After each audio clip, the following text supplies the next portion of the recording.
Hey guys, tonight we're talking about how Spartans actually trained for war from childhood. Most people think military school is tough. Wake up at dawn, do some push-ups, follow orders. Spartan training started by throwing babies off cliffs, not as punishment, as standard procedure. 1 in 10 infants never made it past their first week of life, examined by old men who checked for crooked limbs, weak cries, any imperfection that might compromise the war machine 30 years later. Modern boot camps break you down to build you back up. Sparta never built you back up. They just kept breaking until only the hardest pieces remained.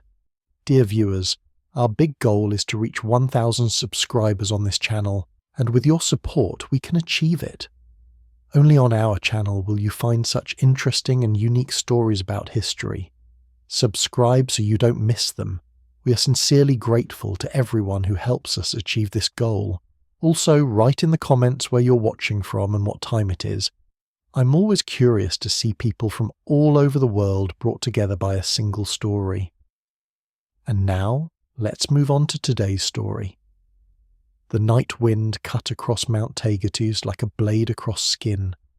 5 elders stood in a circle, their cloaks snapping in the gust that came up from the valley below. Torches fought against the darkness. A man held his newborn son, 3 days old, wrapped in cloth that did nothing against the cold. The baby wasn't crying anymore. That worried the father more than if he'd screamed. The eldest council member took the infant. His hands were steady despite being 70 years old. He unwrapped the cloth slowly, methodically. The baby's skin looked blue in the torchlight. The elder pressed his thumbs against the infant's ribs, counting them. He bent each tiny arm, testing the joints.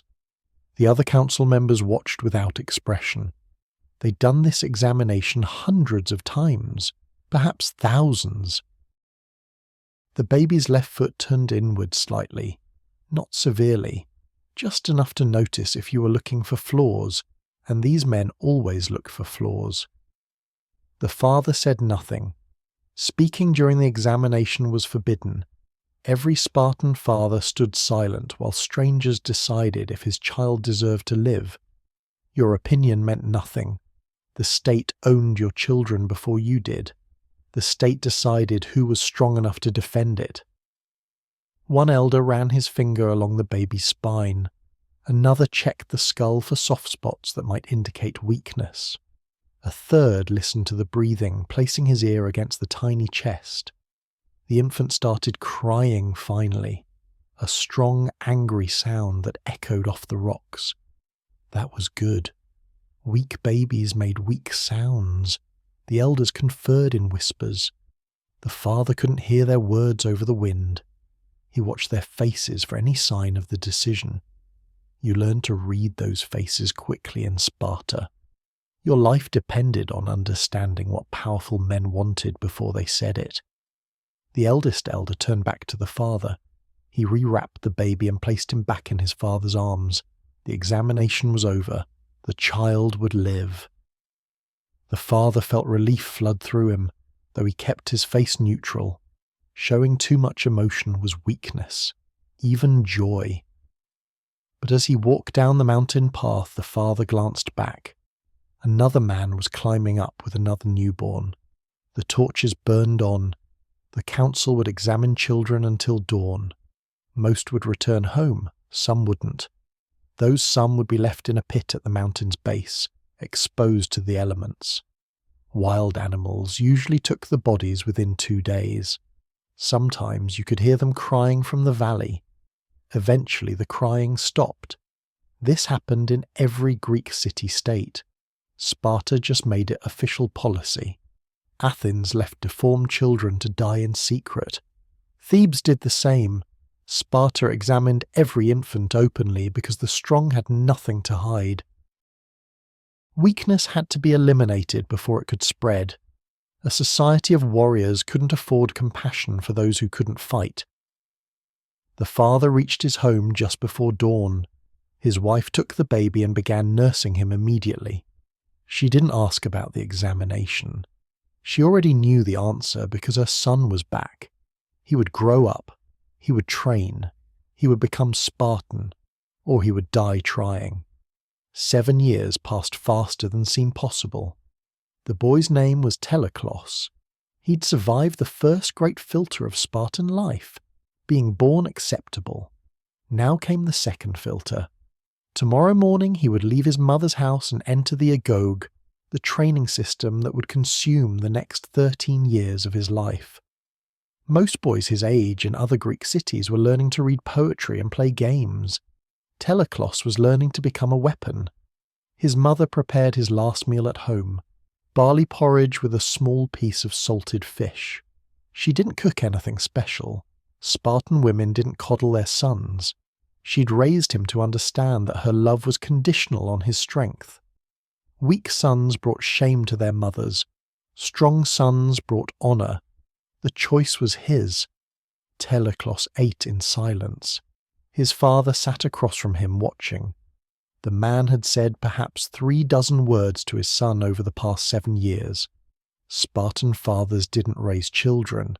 They produced them, then stepped aside so the state could shape them properly. Emotional attachment between father and son was discouraged. Your real family would be the men you fought beside in the phalanx. After the meal, his mother handed him a small red cloak. It was the only possession he'd take to the agoge. She folded it precisely, showing him how to drape it over his shoulders.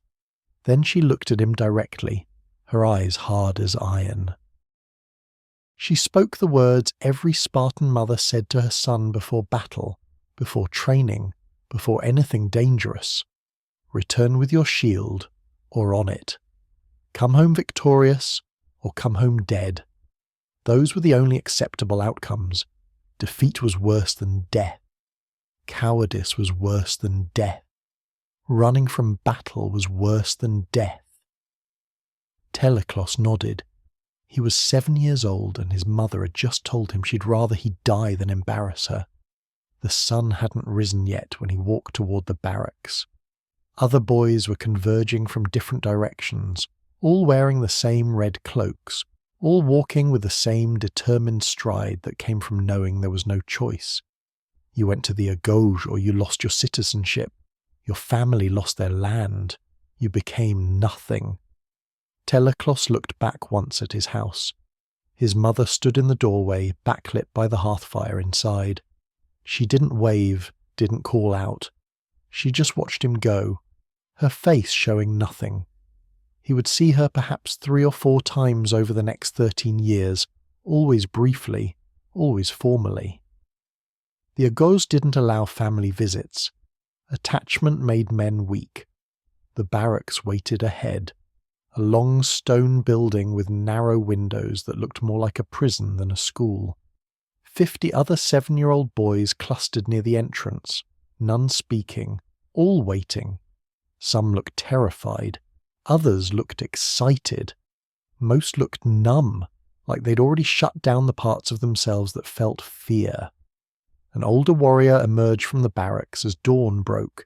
He was perhaps 30, scarred across his face and arms, his body lean and hard as wood. This was their paidonomos, their trainer. He would control every aspect of their lives for the next 5 years. His word was absolute. His punishments were brutal. His job was to transform children into soldiers, and he didn't care how many died in the process. The warrior looked at the assembled boys with complete contempt. He saw 50 weak things that needed breaking. Childhood was a disease that had to be burned out. The agoge was the cure. He told them their names no longer mattered. Individual identity was weakness. They would fight as units, sleep as units, steal food as units, survive as units. If one boy failed, the entire group was punished.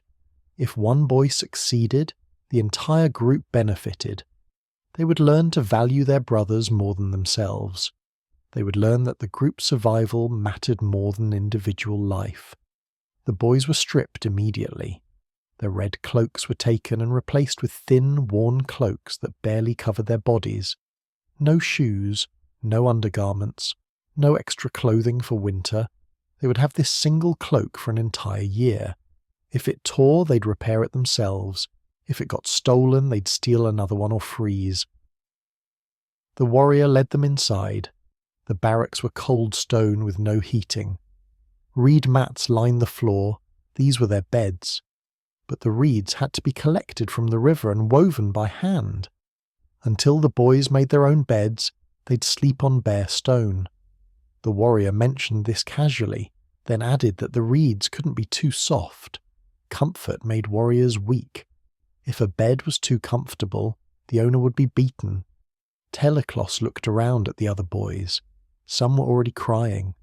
The paidonomos walked over to the nearest crying child and struck him across the face hard enough to knock him down. Crying was forbidden. Pain was part of training. Get used to it, or die. The boys were divided into packs called agilae, groups of 10 who would do everything together. Teleclos found himself grouped with 9 others, including a boy named Cleomenes, who looked barely 6 years old, and another named Brasidas, who was unusually large for his age. These 10 would be responsible for each other's survival. If Cleomenes died from exposure, they'd all be punished for failing to keep him warm. If Brasidas got caught stealing, they'd all be whipped for failing to teach him stealth. The first lesson began immediately. No rest, no orientation.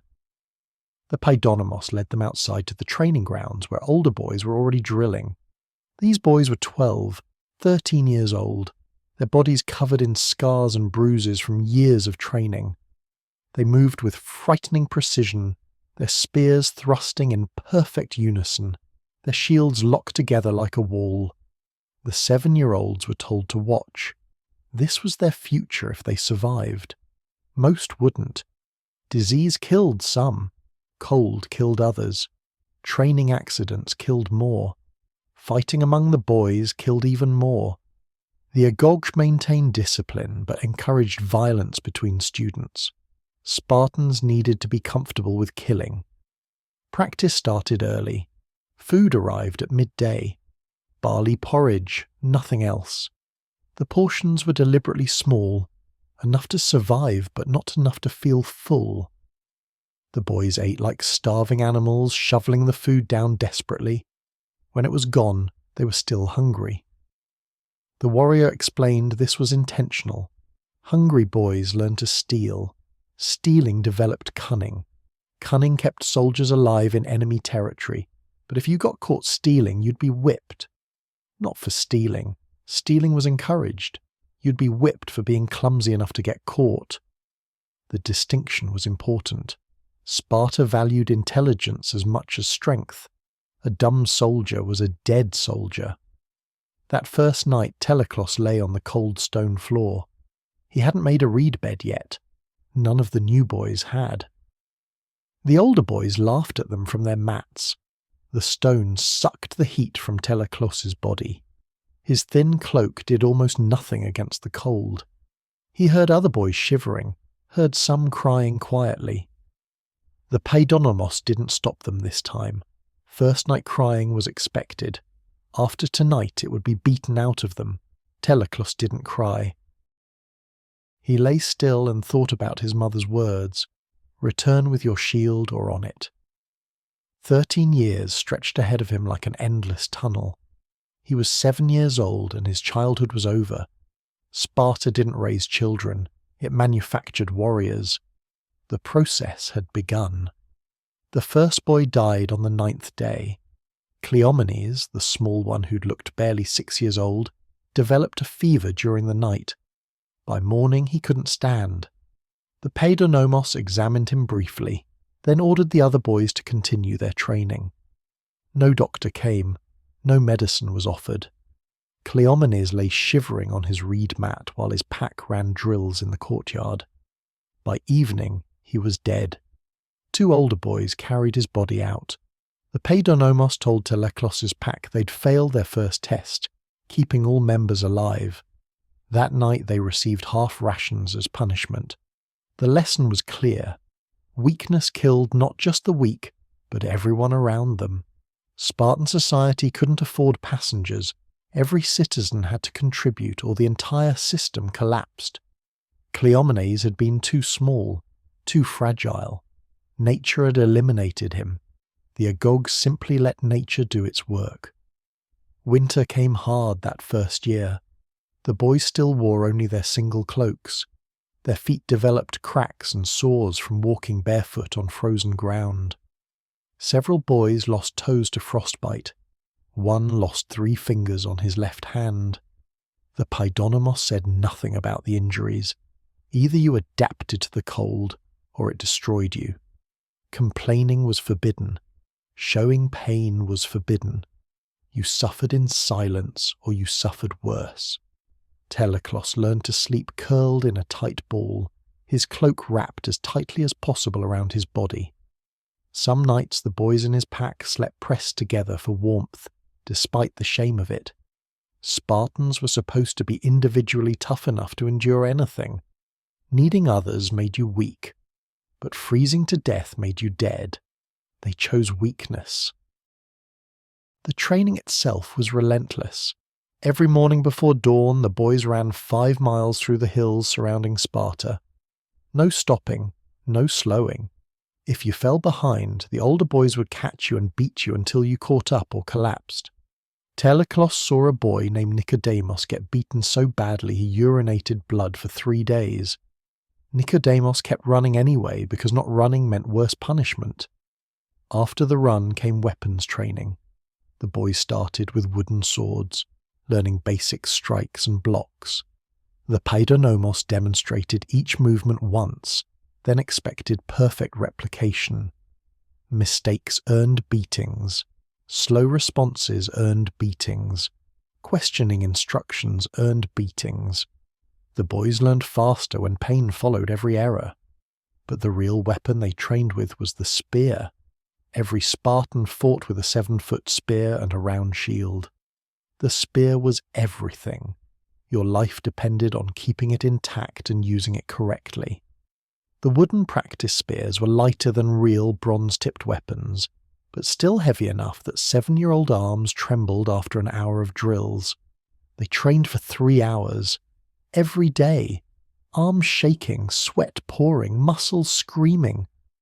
The Paidonomos walked among them with a stick, striking any boy whose spear dipped below horizontal. Teleclos's arms felt like fire by the end of each session. His hands developed calluses that cracked and bled, then hardened into leather-like patches.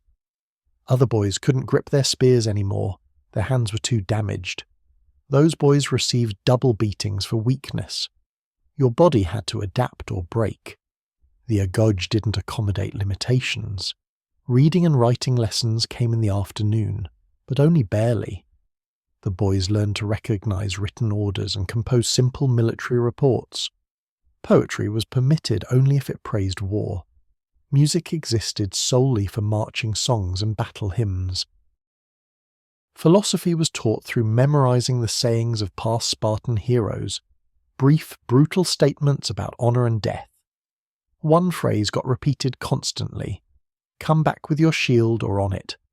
The same words Teleclos's mother had said, the same words every mother said.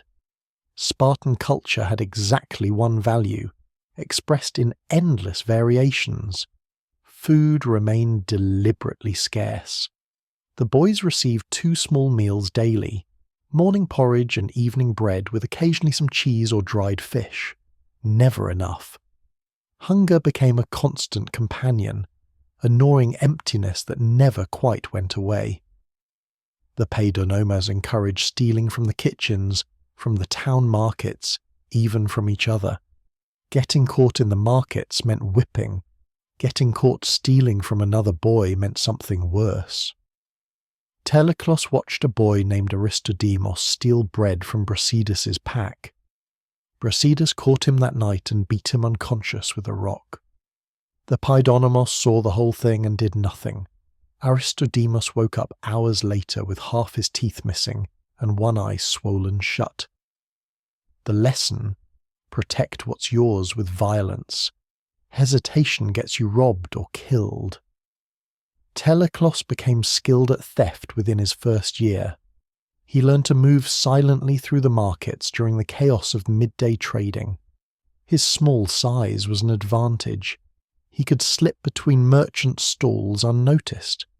He stole olives, dried figs, sometimes even meat if the butcher wasn't watching.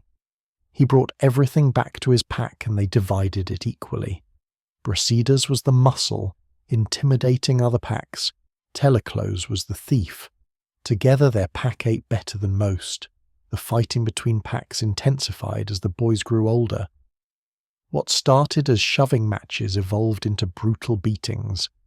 The Paidonomos not only allowed this, but encouraged it, sometimes organising formal fights between rivals.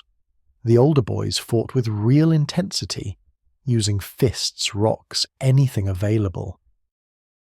These weren't playful scuffles. Bones broke, eyes got damaged, teeth shattered. When Teleclos turned 8, he watched an older boy named Eurytus kill another student during a fight. Eurytus used a rock to crush the other boy's skull. The impact sounded like a clay pot breaking. The victim, a 13-year-old named Damiscos, dropped instantly and never moved again. Blood pooled around his head. The other boys stood in silence, watching. The Paidonomos examined the body, confirmed death, then told 2 boys to remove it. Eurytus received no punishment. The fight had been fair. Damiscos had simply lost. That night Teleclos realized death was woven into the agoge's fabric. Boys died from cold, disease, accidents, and violence. The system didn't prevent deaths, it incorporated them. Every death taught survivors a lesson about what happened to the weak, the slow, the unlucky. Sparta needed warriors who'd seen death before their first real battle. The agoge provided exposure early and often. We hope you have already subscribed to our channel, and if not, please do so right now. Our goal is to reach our first 1,000 subscribers. This is very important to us.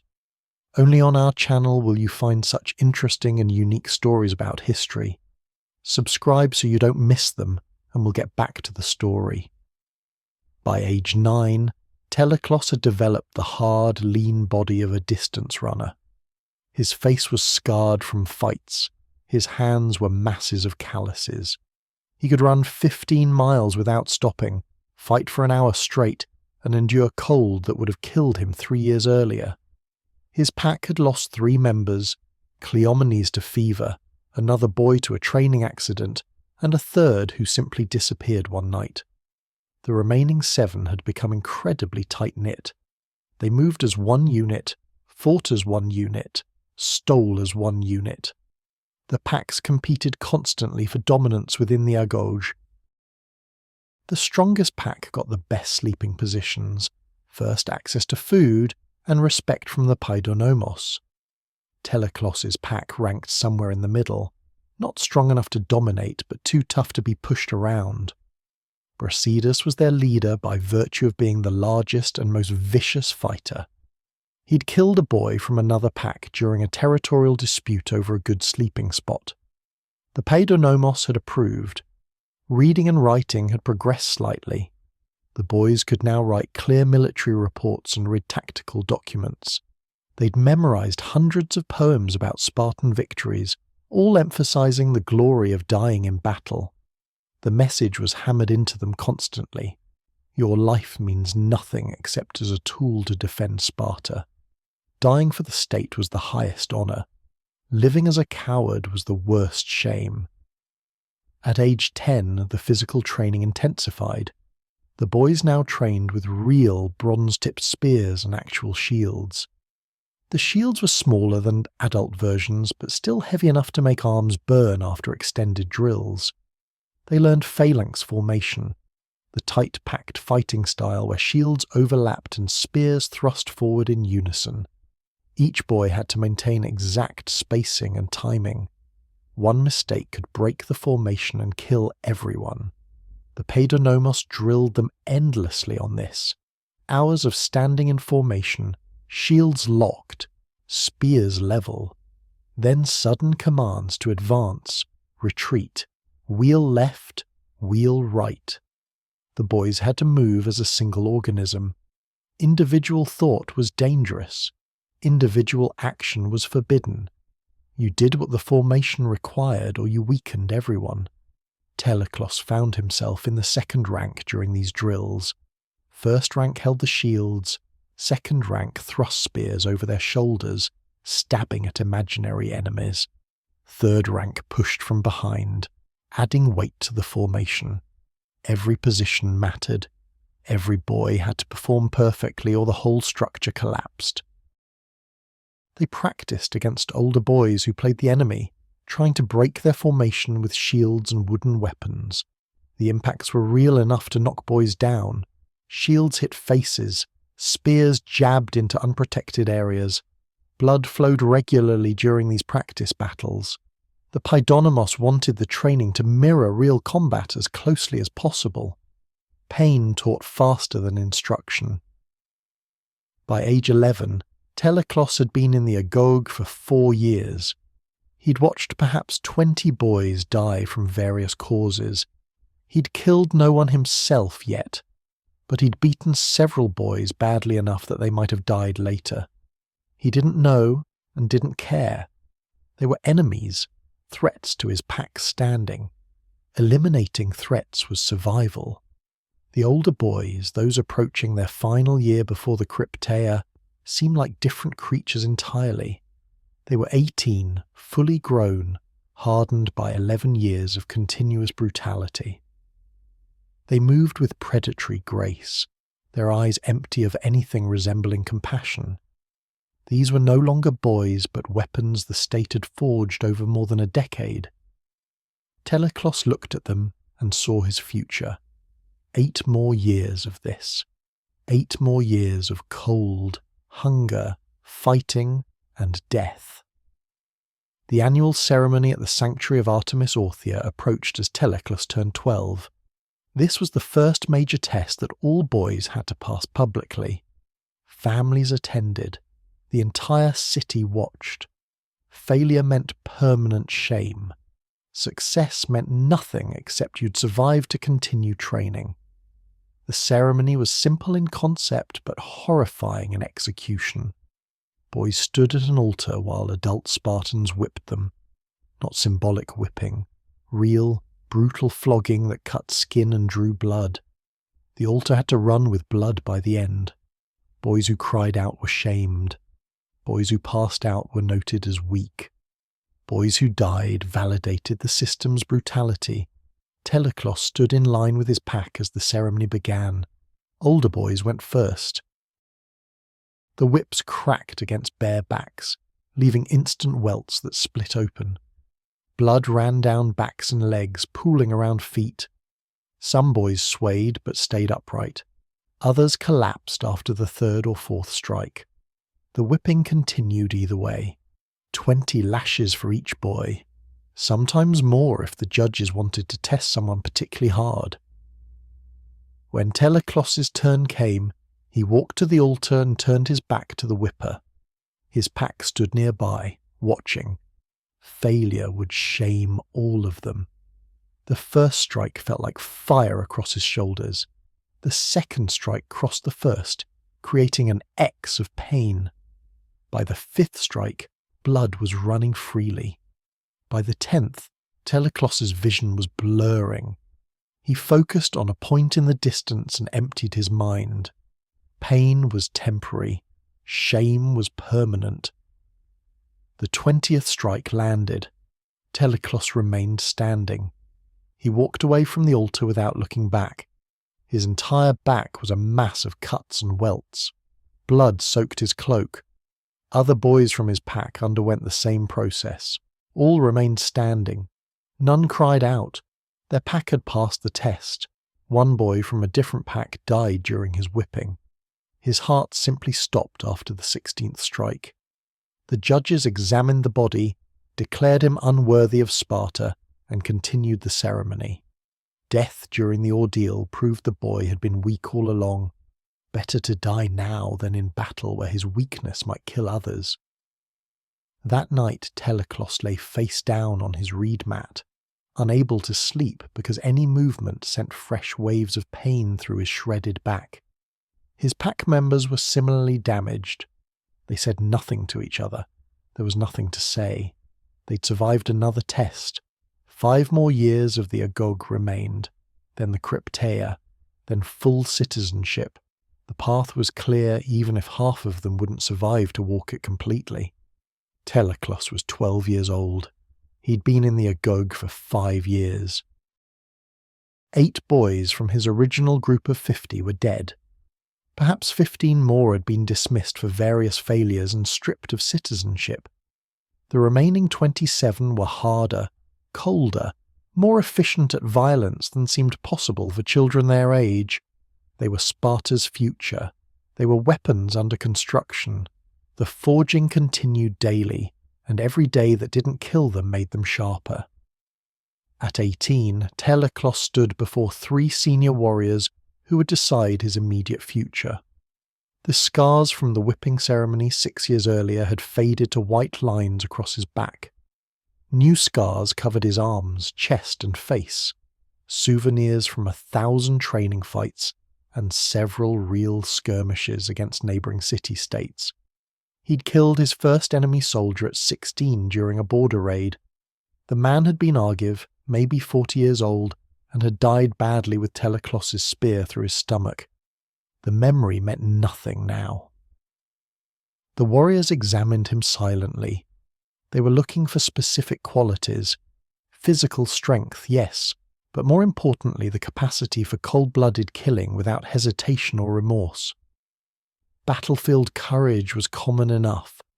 What they needed was something darker. The ability to murder unarmed people in the night and feel nothing afterward. Not every Spartan possessed this quality. Those who did received a special assignment. Teleclos was selected for the crypteia. No ceremony marked this selection. No congratulations were offered. One of the warriors simply handed him a knife. Not a military weapon, but a simple blade meant for cutting meat or rope. Then he received his instructions. Leave the city before sunset, take no food, survive alone in the countryside, and hunt helots. The duration was unspecified. He would return when his mission was complete. What constituted completion was left deliberately vague. 17 other young men received the same assignment that day. They left separately, heading in different directions into the Laconian countryside. The crypteia operated independently. No chains of command, no coordination. Each member worked alone, moving at night, hiding during the day, spreading terror among the enslaved population that outnumbered Spartans 7-1. The helots were the foundation of Spartan society and its greatest vulnerability.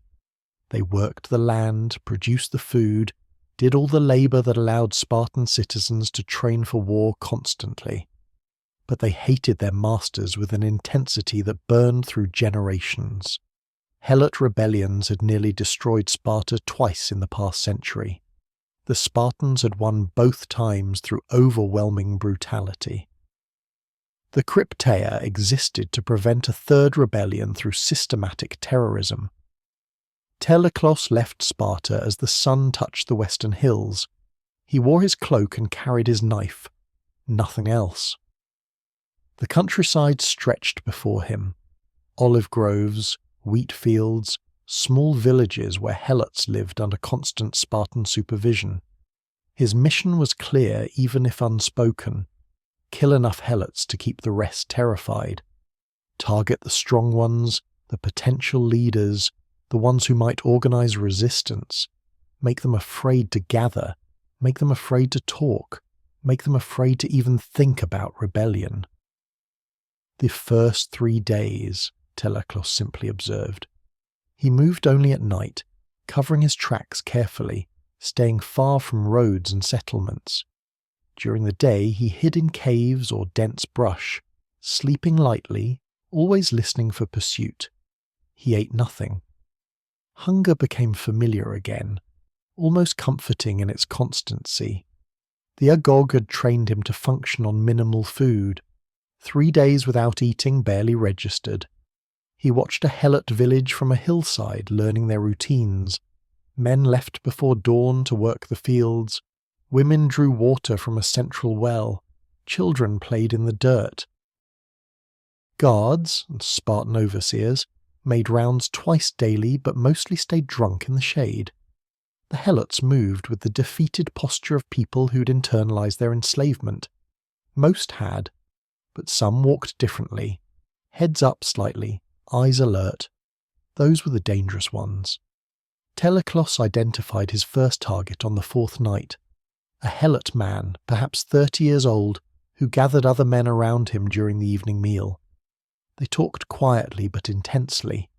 The conversation looked like planning. Maybe planning a better harvest. Maybe planning something else. The distinction didn't matter. Leadership among helots was inherently threatening to Spartan security. Leaders had to be eliminated. The man walked home alone after dark, following a dirt path between the fields. Teleclos waited behind an olive tree, controlling his breathing, his knife ready. The helot passed within 2 feet, unaware. Teleclos moved silently behind him and cut his throat in a single motion, left to right, deep enough to sever everything important.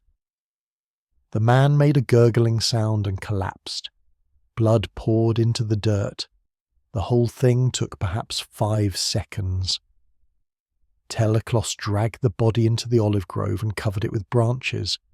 Discovery was inevitable, but delay served the purpose.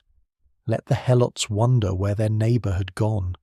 Let them imagine what might have happened. Uncertainty was more frightening than knowledge. The body would be found eventually, throat cut, left as a message. The helots would understand. We can kill you any time, anywhere, and there's nothing you can do about it. The killing felt nothing like combat. In battle, the enemy fought back. They had weapons and armour, and the chance to kill you first. This was butchery. The helot had no weapon, no warning, no possibility of defence. He'd simply stopped existing because Sparta required his death. Teleclos examined his own emotions carefully. Did he feel guilt, remorse, satisfaction? He felt nothing. The man had been a potential threat. The threat had been neutralized. The equation was complete. Teleclos moved to a different area, several miles from the first village. Patterns were dangerous. If the crypteia operated predictably, helots could prepare defenses or organize counterattacks. Randomness was essential. Strike here tonight, there tomorrow, somewhere completely different next week. Keep them scattered, afraid, unable to predict where death might appear. His second target was a woman. She was older, maybe 50, and clearly influential in her village. Other helots deferred to her. She organized the women's work, settled disputes, acted as a focal point for community cohesion. Cohesion was dangerous. Cohesion led to organization. Organization led to rebellion. She had to die. Teleclos watched her for 2 nights, learning her patterns. She always walked alone to the well before dawn, drawing the first water before other women arrived. Routine made people vulnerable. On the 3rd morning, Teleclos waited behind the well house. She approached in the darkness, her wooden bucket scraping against the stone. He stepped out behind her and stabbed upward under her ribs, angling the blade toward her heart. She gasped once and collapsed. He lowered her quietly to the ground and left immediately. The village discovered her body an hour later. The screaming carried across the fields. Teleclos heard it from a mile away where he'd hidden in a drainage ditch. The sound meant his message was being received. Terror was the point. Helots needed to understand that strength, leadership, and organization all resulted in death. Only submission and invisibility offered safety. Weeks blurred together. Teleclos lost count of his victims. 8, 12, 15. The numbers stopped mattering. Each kill was mechanical, Identify the target, learn the pattern, strike efficiently, disappear. He developed a rhythm to his hunting. 3 or 4 days of observation, 1 night of killing, then immediate relocation to a completely different area. Never stay, never establish patterns. Be smoke, be shadow, be the formless threat that could materialize anywhere.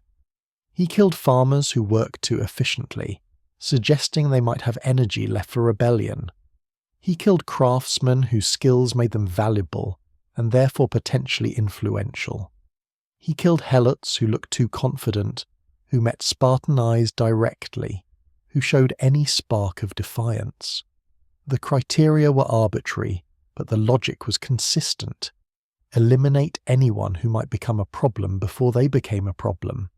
Starvation was constant. Teleclos ate what he could steal. Vegetables from gardens, occasionally a chicken or goat he could kill silently. Mostly he went hungry. His body consumed its own muscle mass.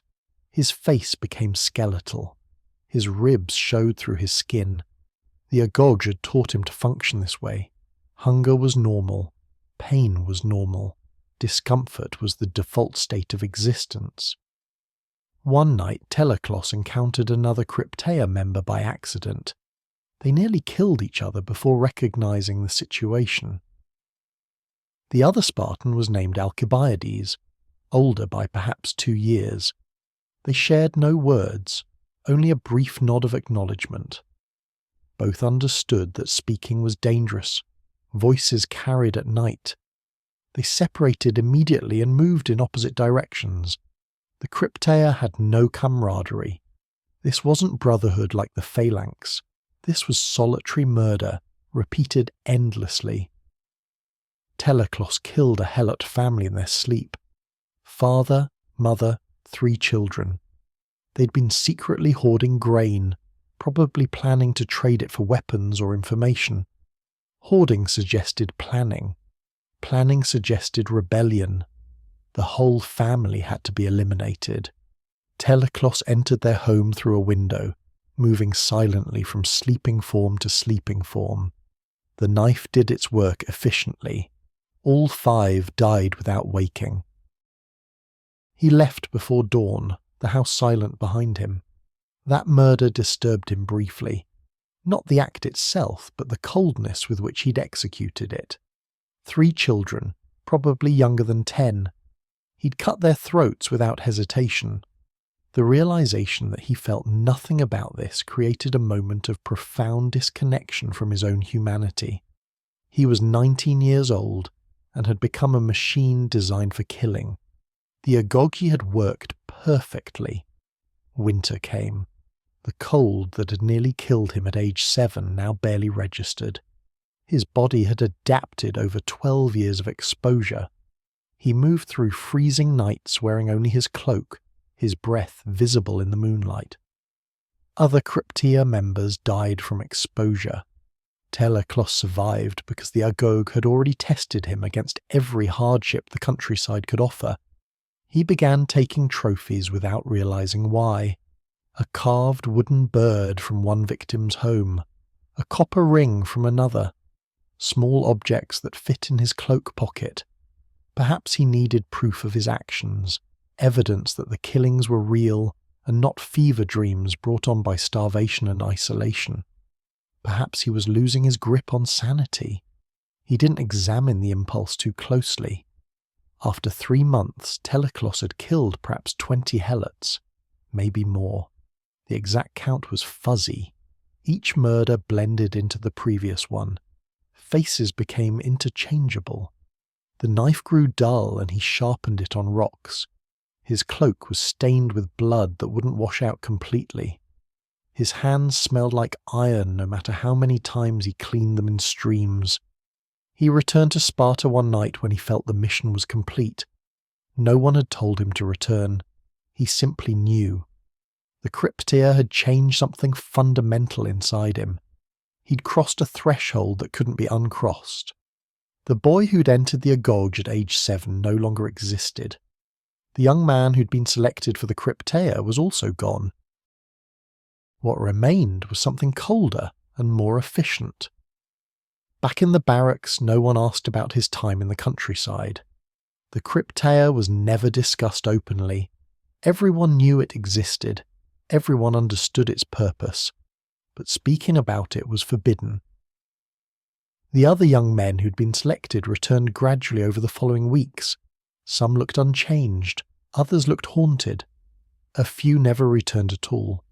Killed by helots, dead from exposure, or lost to madness in the wilderness. Teleclos resumed regular training as though he'd never left. Phalanx drills, weapons practice, tactical studies. But something was different now. The other soldiers treated crypteia veterans with subtle deference. They'd proven something beyond mere battlefield courage. They demonstrated the capacity for systematic murder, without witnesses, without glory, without anything except the cold knowledge that Sparta required this darkness to survive. That night, lying on his reed mat, Teleclos examined the trophies he'd collected. The wooden bird, the copper ring, a few other small objects. He buried them under a stone in the courtyard before dawn. Physical evidence was dangerous. But more than that, he didn't want reminders. The crypteia had taught him that some actions were better forgotten. The murders had been necessary for state security. Dwelling on them served no purpose. He'd done his duty. Now he would move forward. The path ahead led to full citizenship, marriage, a place in the phalanx. Normal life, if anything in Sparta could be called normal. But the faces of his victims appeared sometimes in the moments before sleep. The farmer, the old woman, the 3 children sleeping in their beds. Teleclos forced these images away. Weakness meant death. Doubt meant weakness. He was Spartan. He'd done what Sparta required. That was the only truth that mattered. At 20, Teleclos faced his final test before full citizenship. The crypteia had proven his willingness to kill for Sparta. The Agoge had forged his body into a weapon. Now he needed approval from the men who would fight beside him for the rest of his life. Rejection meant losing everything: citizenship, land rights, social status, his entire identity. One negative vote would reduce him to nothing. The Syssitia system was Sparta's method of ensuring only the best men received full citizenship. 15 warriors ate together every night in communal mess halls scattered throughout the city. These groups formed the backbone of Spartan military and social structure. Each Syssitia voted on new members annually. The vote had to be unanimous. One blackball ended your candidacy permanently. Teleclos stood outside the mess hall where his application was being considered. Inside, 15 men debated his worthiness. He'd met most of them during training exercises over the past 2 years. Some had watched him fight in border skirmishes.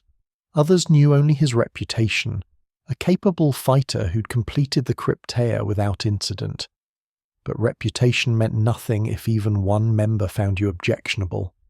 The deliberation took 3 hours.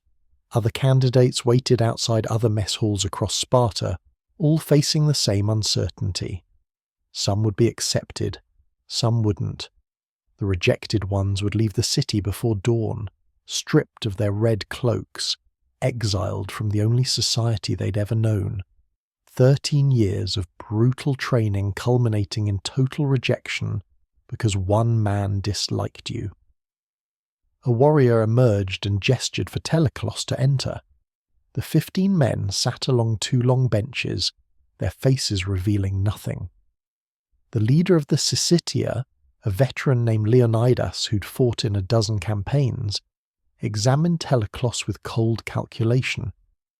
This wasn't a friendly evaluation. These men were judging whether they wanted to trust their lives to this newcomer for the next 30 or 40 years. The verdict came simply: accepted. Barely. One member had abstained rather than vote against him, which was close enough to unanimous under Syssitia rules. Teleclos learned later that the abstention came from a warrior who questioned whether crypteia veterans could be trusted in the phalanx, whether men comfortable with assassination could follow formation discipline. The concern had merit, but not enough to reject him outright. Full citizenship brought immediate responsibilities. Teleclos received land outside the city, actually just the rights to land already being worked by helots. The helots produced food, a portion of which Teleclos had to contribute monthly to his syssitia. If the land produced poorly, he'd fail his obligations and lose his membership. The system incentivized harsh treatment of helots to maximize production. Kindness meant starvation for yourself and your messmates. Every evening, Teleclos walked to his assigned mess hall and ate with his 14 brothers. The food was deliberately terrible. Black broth made from pork blood, vinegar and salt that tasted like liquid misery. Barley bread so coarse it scraped your throat. Occasionally figs or cheese, but never anything approaching pleasure. Good food made men soft. Spartan cuisine was designed to be endured, not enjoyed. The meal served a deeper purpose than nutrition. Eating together every night created bonds stronger than family. These men would fight beside you, die beside you, trust you with their lives in situations where hesitation meant everyone died. Shared suffering built that trust. The awful food, the rigid routine, the forced intimacy, all of it welded 15 individuals into a single combat unit. Teleclos discovered that syssitia conversations followed strict patterns. Military tactics were discussed constantly. Past battles were analysed endlessly. Political matters received attention when they affected military readiness. Everything else was considered frivolous. Philosophy, art, commerce, these topics marked you as soft. Warriors talked about war. Period. Marriage was mandatory but treated as a purely functional requirement. Sparta needed children to replace the men who died in battle. Teleclos was expected to find a wife, impregnate her repeatedly, and produce sons for the agoge. Romance wasn't forbidden, but was considered slightly embarrassing, like caring too much about food or comfort. He married a woman named Gorgo, daughter of a mid-ranking Spartan family. The wedding ceremony was brief and brutal. He kidnapped her from her father's house in a ritual abduction, shaved her head, dressed her in men's clothing, and had sex with her in darkness. This was tradition. Spartan marriages began with simulated violence to prepare women for lives without affection or tenderness. Gorgo moved into her father's house after the wedding. Teleclos continued living in the barracks. Husbands could visit their wives only by sneaking away from the mess hall after dinner and returning before dawn. Getting caught outside the barracks at night meant punishment. Some Spartan men fathered multiple children without ever having a proper conversation with their wives. The system deliberately prevented strong marital bonds that might compete with military loyalty. Teleclos visited Gorgo perhaps twice per month, always briefly, always in darkness. Their interactions were purely mechanical, sex to produce children, then immediate departure. He knew almost nothing about her personality, her thoughts, her desires. She knew nothing about him except that he was Spartan, and therefore dangerous. They were strangers who occasionally collided to fulfill state requirements. She became pregnant within 3 months.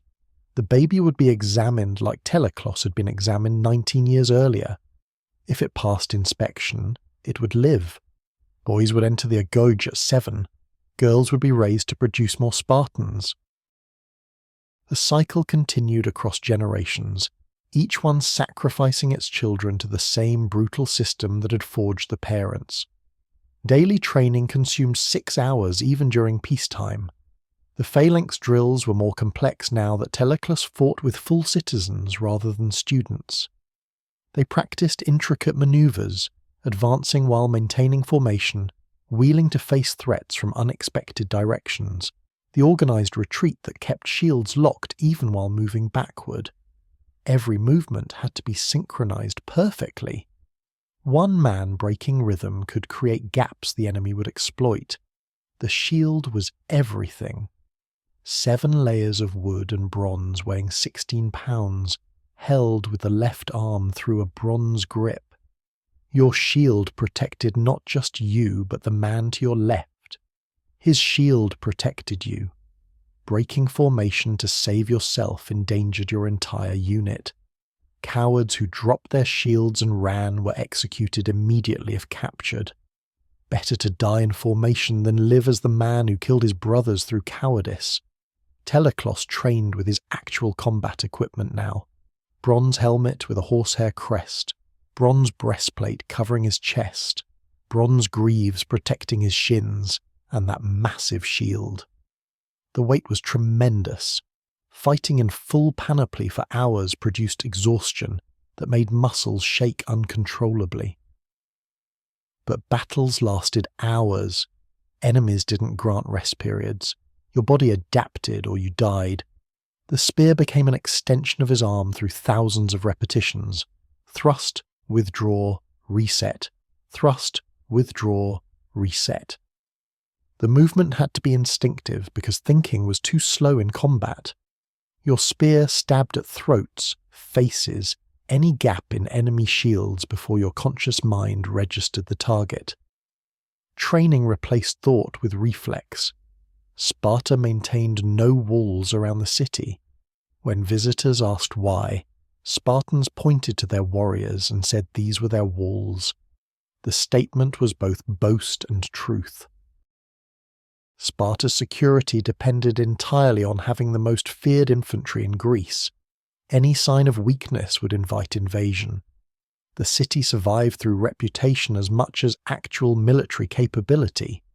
Border conflicts erupted constantly. Athens, Argos, Corinth, all the major city-states fought endless skirmishes over territory, trade rights, or simple prestige. Teleclos participated in a dozen small battles during his first 2 years as a citizen. Most were brief, brutal affairs where phalanxes crashed together, pushed until one side broke, then pursued fleeing enemies to maximize casualties. His first major engagement came against Argos over a disputed border region. 5,000 Spartans faced perhaps 7,000 Argives in an olive grove. The 2 phalanxes advanced slowly, shields locked, spears levelled. The distance closed. 50 yards, 30, 20. The sound when they collided was like thunder. Thousands of shields crashing together simultaneously. Teleclos fought in the 3rd rank, his spear reaching over the shoulders of men in front of him. Targets appeared and disappeared in seconds. An enemy face, an exposed neck, an arm holding a spear. His weapon found flesh repeatedly. Blood sprayed back onto him. The man in front of him took a spear through his eye and collapsed. Teleclos stepped forward into the gap, shield up, and felt the massive pressure of men pushing from behind while enemies pushed from ahead. The battle became a shoving match with lethal stakes. Both sides pushed with their shields, trying to break the other's formation. Men in front ranks were crushed between the opposing walls. Teleclos heard ribs breaking, heard men screaming as they were trampled. His shield absorbed countless impacts. His arm went numb from the repeated blows, but he maintained position. Breaking formation meant death. The Argive line cracked after perhaps 30 minutes of sustained pressure. One section gave way and the formation collapsed like a dam breaking. Spartans poured through the gap, killing frantically. The Argives ran. Teleclos pursued with his crypteia, spearing fleeing enemies in the back. Running men died easier than fighting men. The slaughter continued for hours. When it ended, approximately 3,000 Argives lay dead or dying in the olive grove. Spartan losses numbered perhaps 200. The math was typical for phalanx combat. The side that maintained formation destroyed the side that broke. discipline mattered more than courage. Training mattered more than numbers. Teleclos walked back through the corpse field, his entire body covered in blood. Most of it wasn't his. He'd taken a cut across his forearm and another on his thigh, but nothing serious. Men around him laughed and congratulated each other on the victory. The mood was jubilant. They'd crushed the Argives decisively and would claim the disputed territory. But Teleclos felt nothing. The battle had been mechanical. Stand in formation, push forward, kill anything in front of you, maintain discipline. He'd done this competently. His Syssitia had performed well. Sparta had won. These were facts without emotional content. The crypteia had burned away whatever capacity for feeling he'd once possessed. Combat was just organised murder with witnesses. That night, his Syssitia ate their terrible food and discussed the battle in clinical detail. Which manoeuvres had worked? Which enemy formations had proven vulnerable? How to improve their own tactics for next time? They spoke about killing men the way farmers discussed harvesting wheat, a necessary task performed with varying degrees of efficiency. Teleclos contributed to the discussion appropriately. He ate his black broth without tasting it. He participated in the analysis of tactical decisions. He behaved exactly as a successful Spartan warrior should. Inside, he felt the same emptiness he'd felt since returning from the crypteia. Perhaps this was what Sparta actually produced. Men so thoroughly brutalized they couldn't access normal human emotions. Effective weapons who happened to wear human skin. Gorgo gave birth to a son 2 months after the battle with Argos. Teleclos saw the baby briefly when he came to visit her. The infant looked healthy. Strong cry, good colour, no obvious defects. He would probably pass the council's examination. In 7 years he'd enter the agoge. In 20 years he'd be exactly like his father. Empty, efficient, loyal to nothing except the formation. Teleclos held his son for perhaps 30 seconds, then handed him back to Gorgo and left to return to the barracks. Attachment was weakness. Love was weakness. The baby was Sparta's property, not his. Better to maintain distance than develop feelings that would cause pain when the agog took him. This was practical. This was logical. This was how Spartans survived. Walking back through the dark streets, Teleclos wondered briefly if any of this was worth it. 13 years of brutal training, the crypteia's murders, fighting in a phalanx that treated human lives as expendable resources, producing children destined for the same suffering. The entire system seemed designed to perpetuate its own cruelty across generations. But questioning Sparta was forbidden. Questioning meant weakness. Weakness meant death. So he buried the doubt and continued walking toward the barracks where 15 men waited to eat terrible food and discuss better methods for killing. News arrived in Sparta during the summer when Teleclos was 30 years old. Persian scouts had been spotted in northern Greece.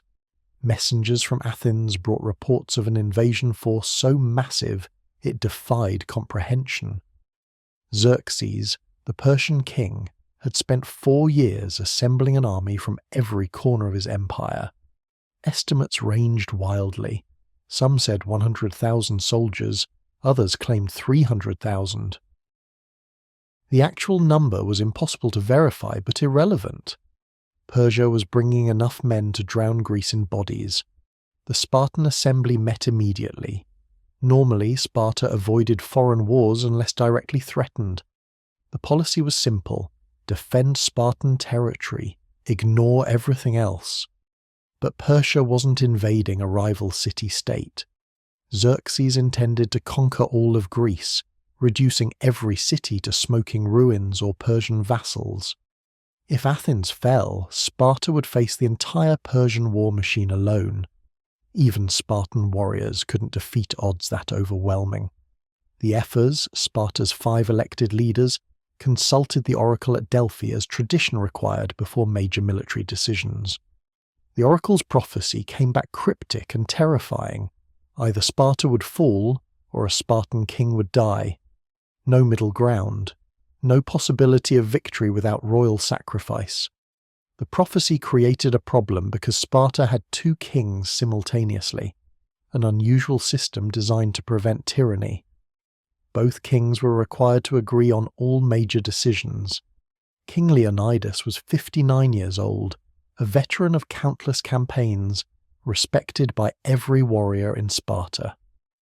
His co-king was younger, less experienced, less willing to believe the Persian threat was real. The debate in the assembly grew heated. Some argued for full mobilization, send the entire Spartan army north to stop Persia at the border. Others insisted on waiting, letting other Greek states absorb the initial assault before committing Spartan forces.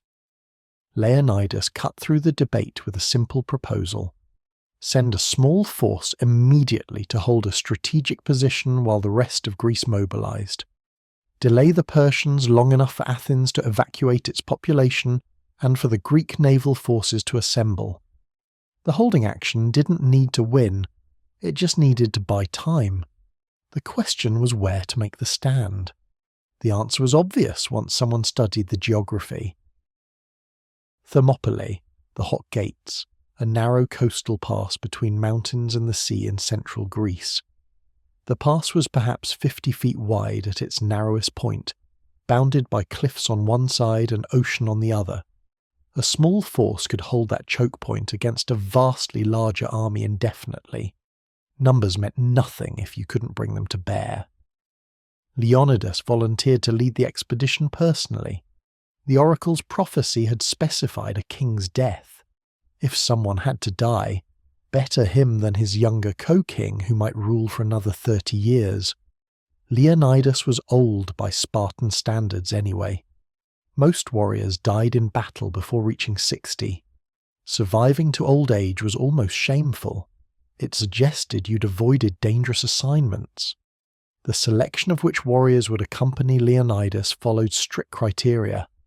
Only men with living sons were eligible. The logic was brutal but practical. If you died at Thermopylae, your bloodline continued. Childless men were too valuable to waste on a suicide mission. Sparta's population of full citizens had been declining for decades. Every warrior with the potential to produce future soldiers had to be preserved. Teleclos qualified. His son was 7 years old now, already in the Argoge. Gorgo was pregnant again, hopefully with another boy. His genetic contribution to Sparta's future was secure. He could die without damaging the state's long-term prospects. When his name appeared on the selection list, he felt something close to relief. Finally, an ending. 13 years of brutal training, 12 years of active service, countless battles and skirmishes, all of it leading to this. Death with honour at Thermopylae beat slowly declining into old age. 300 Spartiates, full citizens, were selected along with perhaps 700 helots to serve as support troops. Additionally, several thousand allies from other Greek cities would join them at Thermopylae. The combined force would number maybe 7,000. Against possibly 200,000 Persians, the math was suicidal, but that was precisely the point. Spartans didn't measure success by surviving. They measured it by how much damage they inflicted before dying. Preparation took 3 days. Teleclos visited Gorgo one final time. She was showing her pregnancy now, 5 months along. He told her he was going north to fight Persians. She knew what that meant. No one sent to stop a Persian invasion came back. She handed him his shield, properly cleaned and oiled, and spoke the traditional words, "Return with this shield or on it. Victory or death." No other options existed. His son was at the Argoge and couldn't be visited. The system forbade emotional farewells that might make warriors hesitant when killing was required. Teleclos hadn't spoken to his son in 3 years. The boy was being forged the same way his father had been forged. They would never have a meaningful relationship. This was normal. The 300 assembled at dawn on the March day. Each man wore his red cloak and carried his full panoply: bronze helmet with horsehair crest, bronze breastplate, greaves, the heavy shield, a 7-foot spear, and a short sword as backup. The equipment weighed perhaps 60 pounds. They would march 200 miles wearing this weight, then fight immediately upon arrival. Leonidas inspected the ranks personally. He was shorter than most Spartans, thickly built, his face scarred from decades of combat. His reputation was legendary. He'd killed his first man at age 15 during a Helot rebellion and hadn't stopped killing since. Now he would die fighting. Everyone knew this. The oracle had been clear, but Spartans didn't fear death if it came with glory. The march north took 8 days of hard walking. They covered 25 miles daily through terrain that ranged from flat coastal roads to mountain paths barely wide enough for the phalanx. Other Greek contingents joined them along the route: Thespians, Thebans, soldiers from various small city-states who'd answered Athens' call for help. Most looked terrified. They'd heard the stories about Persian numbers and Persian cruelty. They knew they were marching toward death. The Spartans maintained their usual cold demeanour. Death was familiar. They'd trained for it since age 7. This battle would be larger than most, but the fundamental equation remained unchanged. Stand in formation. Kill everything in front of you. Don't break no matter what happens. Simple instructions repeated through 13 years of brutal enforcement. Teleclos marched in the middle ranks, his shield on his back, his spear carried in his right hand. His feet had walked tens of thousands of miles over 23 years of training and campaigning. Blisters were impossible now. His feet were essentially leather. The weight of his equipment barely registered. His body had adapted to carrying it constantly. They reached Thermopylae on the 9th day. The pass was everything the maps had promised. Narrow, defensible, perfect for making a vastly superior force bleed for every inch. Ancient walls from some long-forgotten war still stood at the narrowest section. The Spartans repaired these walls quickly, stacking stones to create a more substantial barrier. The position was as good as geography allowed. Leonidas posted scouts on the mountain trails surrounding the pass. Any attempt to flank their position had to be detected immediately. The Spartans' greatest vulnerability was being surrounded. Once the phalanx formation broke, individual warriors became targets. Maintaining the choke point was essential. As long as the pass stayed narrow, Persian numbers were irrelevant. The Greek forces made camp behind the wall. Perhaps 7,000 men total, including allies from Thebes, Thespiae, and other cities. The Spartans numbered only 300 citizens plus their Helot support troops, but those 300 were worth far more than their count suggested. Every man had trained continuously for over 20 years. They'd fought in dozens of battles. They knew formation discipline at an instinctive level. Persian scouts appeared on the 2nd day. They observed from a distance, counting the Greek forces, assessing their positions. The scouts looked confused. Why were these Greeks combing their hair and doing gymnastic exercises instead of preparing defences? They didn't understand Spartan customs. Warriors always groomed themselves beautifully before battle. It was tradition to make your body presentable before dying. Hair had to be braided properly. Skin had to be oiled. This was how civilized men faced death. The scouts reported back to Xerxes, who was approaching with his main army. The Persian king apparently laughed when told about 300 Spartans blocking his path. 300 men against his empire. The arrogance was almost admirable. Xerxes sent a message offering the Greeks safe passage if they surrendered their weapons. Leonidas sent back a 2-word response that became legendary: Come and take them. Teleclos spent the evening before battle checking his equipment obsessively. Every strap on his armour had to be perfect. His spearhead had to be sharp. His shield had to be balanced. These rituals mattered not because they significantly improved combat effectiveness, but because they gave warriors something to do besides contemplate their approaching deaths. His Sicilia brothers prepared similarly. They'd fought together for 10 years, trusted each other absolutely, knew each other's movements and rhythms. In the phalanx, these men would stand directly beside him. Their shields would protect him. His shield would protect them. If they maintained formation, they were nearly invincible. If the formation broke, they all died. Night fell. The Greek camp was quiet except for the sound of stones being scraped across bronze as men sharpened their weapons. Teleclos looked up at the stars. The same stars he'd seen from the Agog barracks at age 7, from the Crypteia's wilderness at 19, from a dozen battlefields across Greece. The stars were eternal. Men were temporary. Spartans died in battle, and the world continued without noticing. Morning came with Persian trumpets announcing their arrival. The sound carried across the valley, thousands of horns blowing simultaneously to intimidate the defenders.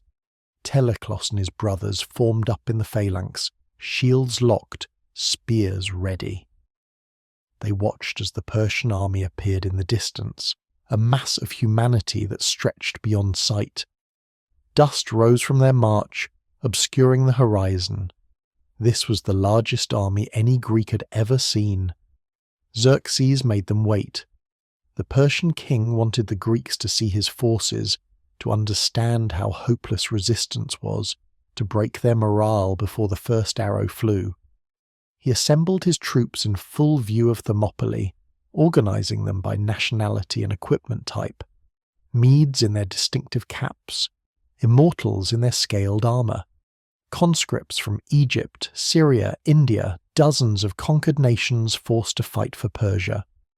The Spartans stood in formation and waited. Hours passed. The sun climbed. Heat became oppressive inside bronze armor. Sweat poured freely. No one broke formation. No one complained. Standing motionless in armor for hours was basic training. They'd done this thousands of times.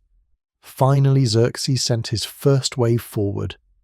Perhaps 10,000 soldiers, conscripts from Persia's eastern provinces, expendable troops meant to test Greek defences and tire them before the elite forces engaged.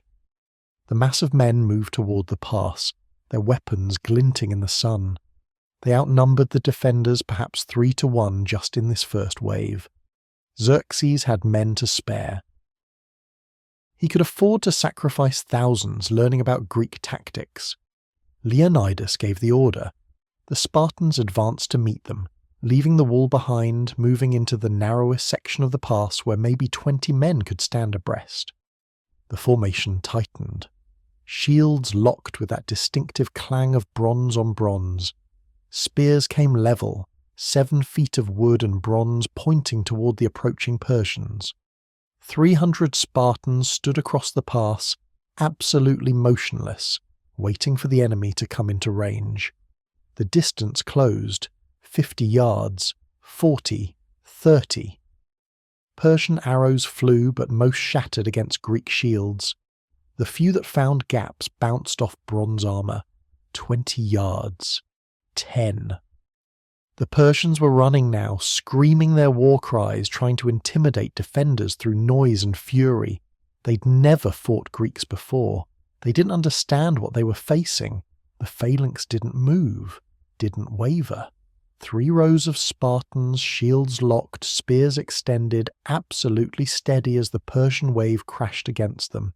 And then the killing began. The first Persian soldier died on Teleclos's spear before he'd fully registered the impact. The man had rushed forward too eagerly, his wicker shield raised but his legs unprotected. The spear punched through his thigh, and the Persian collapsed screaming. Teleclos withdrew the weapon and reset his stance in one practiced motion. The next target appeared immediately, a face, terrified, mouth open. The spear found his throat. Blood sprayed across Teleclos's shield. The killing became rhythmic. Thrust, withdraw, reset. Another enemy appeared in the gap. Thrust, withdraw, reset. The Spartans operated like a harvesting machine, each man stabbing at targets while the men behind pushed forward with their shields, maintaining constant pressure. Persians tried to break through and died against the bronze wall. They climbed over their own dead and died on the next rank of spears. The pass became a killing corridor with only one exit. Persian commanders quickly realized frontal assault was suicide, but they kept sending men anyway. Waves of soldiers rushed the Greek position, died in heaps, and were replaced by fresh waves.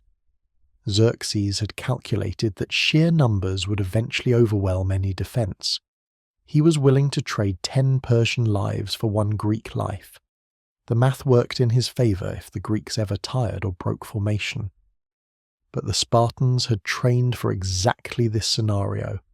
Their phalanx operated on rotation. Front rank fought for perhaps 15 minutes, then stepped back through gaps in the formation, while fresh men moved forward. The rotation meant the men actually doing the killing were always fresh, while Persians faced continuous pressure without relief. The system could theoretically continue indefinitely, as long as the Greeks maintained discipline. Teleclos rotated to the front rank 3 times during the first day of fighting. Each time he killed until his arms burned, then stepped back through the formation to rest while others took his place. The precision required for the maneuver was extraordinary. One man stepping backward through a tight formation while maintaining the shield wall's integrity. Only endless drilling made this possible. Other Greek armies couldn't perform such maneuvers under combat pressure. The bodies piled so high that Persians had to climb over corpse mountains to reach the Greek line. Blood made the ground slippery. Men fell and were trampled by their own comrades pushing from behind. The sound was overwhelming. Screaming wounded, clashing bronze, the meaty thud of spears penetrating flesh. Teleclos's hearing faded to a dull roar punctuated by his own breathing inside his helmet. Persian arrows fell constantly but uselessly. Greek shields were designed specifically to stop arrows. The bronze facing and multiple wood layers absorbed impacts that would have penetrated lesser shields. Occasionally an arrow found a gap and wounded someone, but most simply stuck in shields like decorations. After several hours, the Greek shields looked like pincushions. The first Persian wave broke after perhaps 2 hours of continuous combat. The survivors fled back toward their lines, pursued by jeers from the Greek defenders.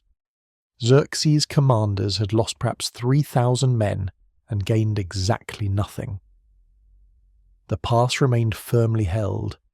The Greeks had suffered fewer than 50 casualties, mostly from arrows that found lucky gaps in the formation. Xerxes sent his second wave immediately, Medes this time, supposedly more warlike than the Eastern conscripts. They advanced with more discipline, their shields better constructed, their weapons superior to the conscripts' equipment. The Greeks killed them just as efficiently. Equipment mattered less than training. The Medes knew how to fight as individuals. The Spartans fought as a single organism. Teleclos took a shallow cut across his left bicep during his 4th rotation to the front. A Persian had gotten close enough to stab under his shield before dying. The wound bled freely but wasn't deep enough to compromise his shield arm. He bound it quickly with a strip torn from a dead Persian's clothing, then returned to formation. Wounds were inevitable. You fought until you couldn't lift your weapon anymore. The Medes died for hours before their commanders pulled them back. Perhaps 4,000 casualties for no gain. The mathematical reality was becoming clear. Xerxes could kill every Greek in the pass, but only by sacrificing his entire army in the process. and the pass was so narrow that even throwing 100,000 men at it wouldn't change the fundamental equation. The Greeks controlled the choke point. Physics favoured defence. That first night, the Greeks slept in shifts behind their wall, while Persian campfires burned across the valley like a field of stars. Teleclos ate dried fish and barley bread, drank water from the hot springs that gave Thermopylae its name, and checked his equipment for damage. His spear was fine. His shield had dozens of arrow shafts embedded in it, but the structure remained sound. His sword was still sheathed. He hadn't needed it yet. Leonidas walked among his men, checking injuries and morale. He moved like someone 20 years younger, his energy seemingly inexhaustible. The older warriors told stories about him, how he'd killed 17 men in a single engagement at age 40, how he'd led every charge from the front, how he'd never ordered a man into danger without going first himself. This was why warriors followed him into suicide missions. Leadership through example. Dawn brought Persian trumpets again. Xerxes had apparently spent the night being furious about his losses. The morning's assault came with different tactics. The Persians tried using longer spears to outreach the Greek weapons. The plan failed because longer spears were heavier and slower to maneuver in tight quarters. The Greeks' shorter, more maneuverable spears found targets faster. More Persians died. The second day became a repetition of the first. Waves of attackers crashed against the Greek formation, died in staggering numbers, retreated, were replaced by fresh waves. The Spartans rotated through their ranks, killed efficiently, rested, and rotated back. The killing became so routine it lost all meaning. Faces appeared in Teleclos's vision. His spear stabbed them. They disappeared. Repeat endlessly.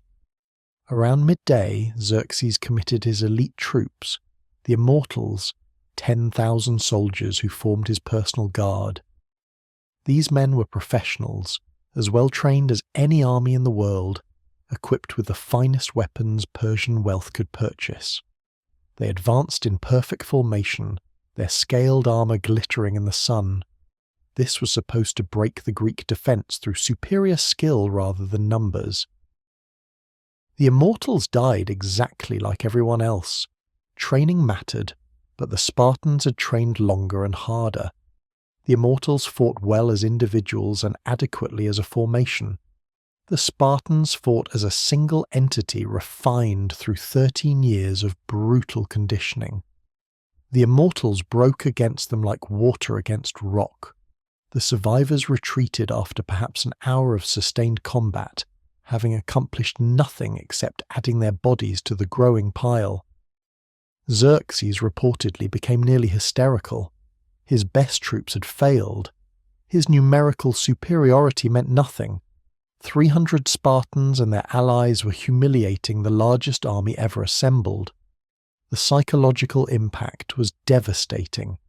If Greece's finest warriors could be stalemated by such a small force, what did that say about Persian military superiority?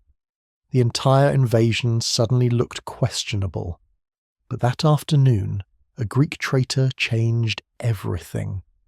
A man named Ephialtes approached the Persian camp under flag of truce. He was a local, familiar with the mountain trails around Thermopylae. He knew about a narrow path that wound through the mountains and emerged behind the Greek position. For money, he would guide Persian troops along this path.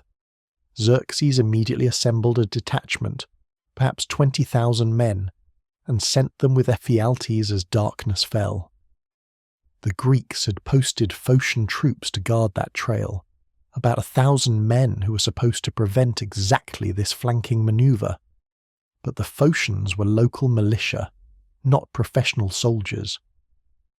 When they heard the Persians approaching through the darkness, they panicked and fled higher into the mountains rather than holding position. The path remained undefended. By dawn, 20,000 Persians would be behind the Greek position, surrounding them completely. Spartan scouts detected the flanking force just before midnight. They reported to Leonidas immediately. The king called a council of war with the other Greek commanders. The situation was suddenly unsalvageable. Being surrounded meant the formation would collapse. Without the narrow pass to channel enemies, the Greeks would be overwhelmed through sheer numbers. Everyone in the pass would die accomplishing nothing. Leonidas made his decision quickly. The bulk of the Greek allies would withdraw immediately, retreat south while the route was still open, live to fight again in better positions. The Spartans would remain with volunteers from Thebes and Thespiae to delay the Persians as long as possible. This would give the withdrawing forces time to escape. The rearguard would die, but the larger Greek army would survive. Most allied contingents left before dawn, grateful for the reprieve. Approximately 1,400 men remained, 300 Spartans, 700 Thespians, 400 Thebans, plus Helot support troops. These men knew they weren't leaving. The pass would become their tomb. But their sacrifice would buy Greece time to organize proper defences further south. Teleclos learned he was going to die today as the sun rose on the third morning. The knowledge brought unexpected calm.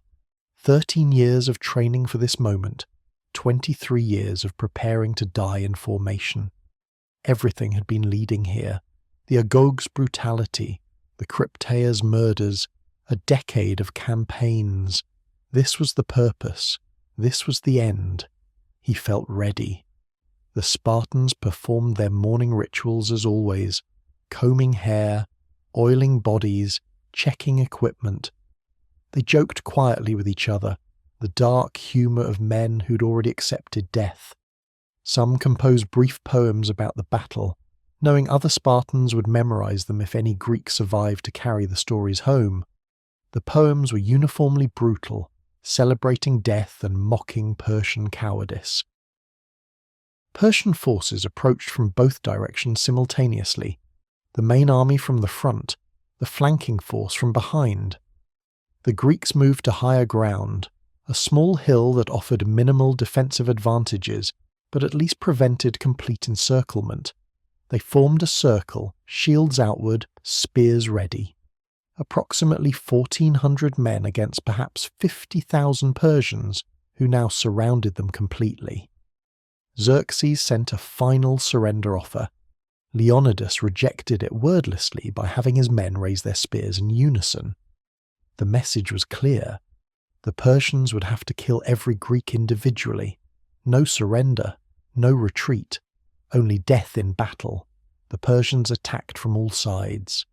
The circular formation held initially, but the mathematics were impossible. Too many enemies pressing from too many directions. The Greeks couldn't rotate fresh men to the front anymore. Everyone was fighting simultaneously. Exhaustion would break them eventually. They had perhaps a few hours left. Teleclos fought in the outer ring, his shield protecting the man to his left while the man to his right protected him. Persians came at him continuously. His spear broke after killing perhaps a dozen men. He drew his sword and continued fighting. The shorter weapon meant enemies got closer before dying. Blood covered him completely. His vision tunneled to the immediate threats, the spear thrusting at his face, the sword aimed at his legs, the archer drawing his bow 20 feet away. The circle contracted as men died. Greeks fell and the formation closed ranks, maintaining the shield wall even as it shrank. The Persians advanced over their own dead, pressing closer. Some Greeks were still fighting with broken weapons or bare hands. A Thespian to Teleclos's left took an arrow through his throat, but remained standing for another 30 seconds, propped up by the tight formation. Leonidas died mid-morning, a dozen Persian arrows in his chest. He'd been fighting at the very front, killing until the arrows brought him down. The Spartan saw him fall and immediately fought to recover his body. Protecting a fallen king was sacred duty even when everyone was dying anyway. They drove the Persians back 4 times. each time dragging Leonidas's corpse a few feet closer to the Greek position. Teleclos felt something punch into his thigh, an arrow buried deep in the muscle. His leg went numb immediately. He couldn't put weight on it anymore. Another arrow hit his shoulder, spinning him partially around. The formation was collapsing. Too many wounded, too many dead. The circle had shrunk to perhaps 300 men still standing, surrounded by thousands of Persians who hesitated to close for the kill. He fell to his knees, unable to stand. Blood poured from his leg wound. His sword was gone, lost somewhere in the chaos. A Persian soldier approached cautiously, spear ready. Teleclos looked up at him and felt nothing. No fear, no anger, just the numb acceptance he'd carried since the crypteia. This was always the ending. Spartans died in battle. This was the deal. The spear came down, everything stopped. The spear missed. The Persian had hesitated, uncertain whether Teleclos was actually helpless or feigning weakness. That single moment of doubt cost the man his life. A Spartan behind Teleclos, Brasidas, incredibly still alive, drove his spear through the Persian's chest before the killing blow could land. Brasidas grabbed Teleclos under the arms and dragged him backward toward the tightening circle of survivors. Perhaps 200 Greeks remained standing. They'd been fighting for hours without water, without rest, their bodies running on nothing except training and the momentum of violence. The Persians had learned to fear closing with them. Every attempt to finish the Greeks cost dozens more Persian lives. Xerxes' commanders were ordering mass arrow volleys now, trying to kill the defenders from distance rather than lose more men in close combat. The arrows came in waves that darkened the sky. A Spartan nearby laughed and shouted that they'd fight in the shade, repeating an old joke from before the battle when a Persian had warned them arrows would block out the sun. The man died with an arrow through his eye while still laughing. Dark humour sustained them when nothing else could. Teleclos tried standing, but his leg wouldn't support his weight. The arrow had severed something critical. He could feel blood pooling inside his greave, warm and sticky. His shoulder wound had stopped bleeding, but the arm was useless now, hanging limp. He could only watch as his brothers fought and died around him. Being wounded wasn't an excuse for retreat. Retreat was impossible anyway. You fought until death or unconsciousness claimed you. The formation had abandoned the circular shape. Too few men remained to maintain it. The survivors clustered on the highest point of the hill, back to back, shields facing outward in a rough semicircle. Perhaps 150 men now. The Thespians had been nearly annihilated. Maybe 30 remained. The Thebans had finally broken and tried to surrender, throwing down their weapons. The Persians killed them anyway. Mercy wasn't part of this equation anymore. Another arrow storm. Men died standing upright, held vertical by the press of bodies around them. Brasidas took 3 arrows in quick succession, chest, stomach, neck. He dropped his shield and fell sideways. Teleclos watched him die, watched his childhood packmate bleed out in seconds. They'd entered the Agog together 23 years ago. They'd survived the crypteia. They'd fought in a dozen battles. The bond between them had been stronger than family. And now Brasidas was gone, just another corpse among thousands. The Spartans fought over Leonidas's body even as their formation disintegrated. Persians tried repeatedly to seize the corpse. Capturing an enemy king's body was tremendous propaganda. The Spartans denied them 4 separate times, killing everyone who got close. But the defense was weakening. Men were fighting with broken swords, shattered spear shafts, rocks, their bare hands. Armour had been pierced in multiple places. Helmets were dented useless. Shields had cracked apart. Teleclos crawled toward a discarded spear, dragging his useless leg. If he was going to die here, he'd die with a weapon in his hand. His fingers closed around the shaft just as another arrow volley struck.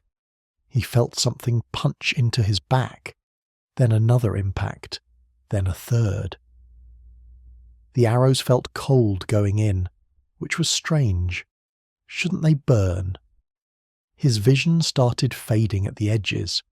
The Persian commander had apparently decided to finish this with overwhelming arrow fire. Thousands of arrows launched simultaneously, falling on the Greek position like lethal rain.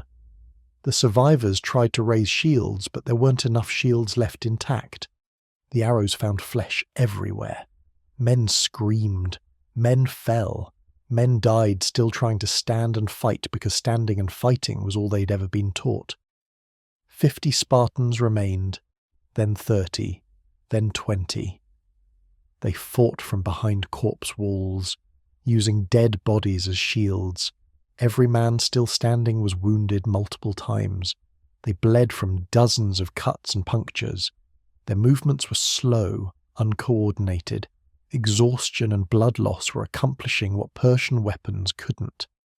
Teleclos couldn't see clearly anymore. Blood loss had stolen his vision. He could hear the fighting continuing, the clang of bronze, the screams, the meaty sound of weapons hitting flesh. He tried to move toward the sound, but his body wouldn't respond. The arrows in his back had done something terrible to his spine.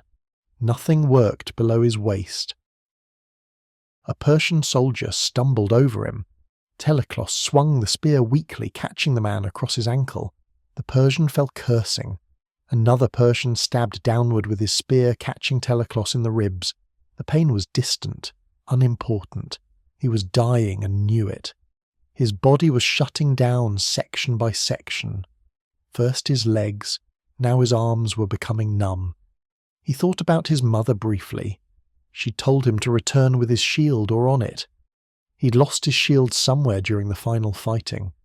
He hadn't returned with it, but he also wasn't returning at all, which satisfied the spirit of her command, if not the letter. She'd wanted a son who fought to the death. She'd gotten exactly that. Gorgo would remarry within months. Some other warrior would raise his son. The boy would enter the ago just as Teleclos had, would be brutalized the same way, would fight and probably die the same way. The cycle continued endlessly. Sparta consumed its children to perpetuate itself. The system was perfect in its cruelty. The sounds of fighting were fading. Either the battle was moving away, or his hearing was failing. Teleclos couldn't tell which. He tried to move again, but nothing happened. His body was a distant thing now, something happening to someone else. The pain had disappeared completely. That was probably bad. No pain usually meant the end was close. A face appeared above him. Persian, young, terrified. The boy was maybe 16, conscripted from some distant province, forced to fight in a war he didn't understand. He raised his spear with shaking hands. Teleclos almost felt sorry for him. This kid would have nightmares about Thermopylae for the rest of his life, assuming he survived the rest of the campaign. The spear came down and Teleclos stopped thinking. The battle ended around midday of the third day. Every Greek defender was dead. The Persians had won, but at staggering cost. Perhaps 20,000 Persian casualties over 3 days, maybe more. The exact count was impossible because the pass was so choked with bodies that accurate assessment required days of labour. Xerxes had achieved his objective but had paid in blood. The Persian king ordered Leonidas's body found and desecrated. They beheaded the corpse and mounted the head on a stake as warning to other Greeks.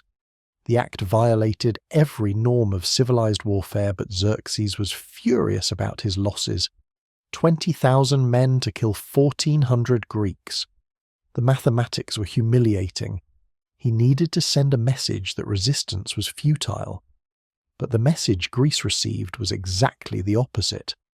300 Spartans had held the pass for 3 days against the largest army the world had ever seen. They'd killed thousands of Persians while losing only 300 citizens. The ratio was extraordinary. If every Greek city could produce warriors like Sparta's, the Persian invasion was doomed regardless of numbers. Athens heard about Thermopylae and evacuated its population to the island of Salamis. The Athenian navy assembled in the straits near the island. When the Persian fleet arrived to support the army's southern advance, the Greeks destroyed it completely. Naval supremacy shifted in a single day. Xerxes' supply lines became vulnerable. The invasion began falling apart. The following year, 10,000 Spartans marched north with 30,000 allied Greeks. They met the Persian army at Plataea and destroyed it in a single massive phalanx battle. The Spartans led the charge, broke the Persian centre, and pursued fleeing enemies for miles. Xerxes fled back to Persia, leaving his army to be slaughtered. The invasion ended in complete Persian defeat. Greece survived because 300 men had died at Thermopylae. The connection was direct.